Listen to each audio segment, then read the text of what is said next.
बच्चों, आज हम पढ़ेंगे अपठित गद्यांश।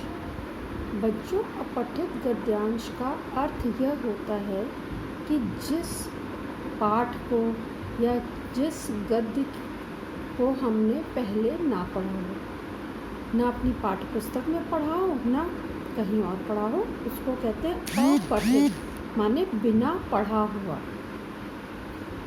अपठित पाठ में प्रश्नों के उत्तर देते समय हमें कुछ बातों का विशेष ध्यान रखना चाहिए।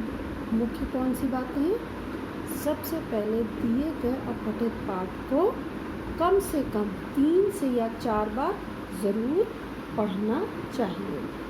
जब हम अपठित पाठ को ध्यानपूर्वक पढ़ते हैं तो हम उसमें दिए गए भाव को अच्छी तरह से समझ लेते हैं। उसके बाद प्रश्नों को बारी बारी से पढ़कर, एक के बाद एक पढ़ करके हमें प्रश्नों के उत्तर उस दिए गए गद्यांश में से ही ढूंढने चाहिए। जितनी बात मतलब जितनी भी चीज़ प्रश्न में पूछी गई है, हमें सिर्फ उतनी ही बात का उत्तर देना चाहिए। जब हम अपने प्रश्न का उत्तर लिख रहे हों तो हमें ये ध्यान रखना चाहिए कि जो हम प्रश्न का उत्तर लिख रहे हैं वो उसकी भाषा हमारे अपने शब्दों में हो। हमें ये नहीं करना चाहिए कि उस गद्यांश में से उसी के भाग को हम लिखते हैं। ये गलत होता है।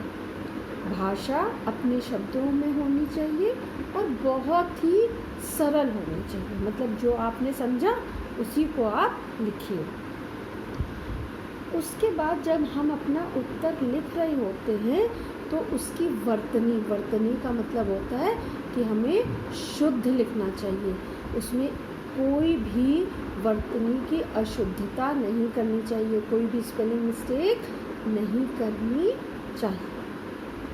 कभी कभी प्रश्न ये भी होता है कि जो आपने गद्यांश पढ़ा उसके लिए शीर्षक दीजिए। तो जब आप शीर्षक लिखते हैं तो बहुत लंबा चौड़ा शीर्षक नहीं होना चाहिए, सेंटेंस में शीर्षक नहीं होना चाहिए। शीर्षक हमेशा बहुत छोटा सा 2 या 3 शब्दों में ही होना चाहिए, जो कि उस गद्यांश से ही लिया गया हो या उसी के भाव का हो।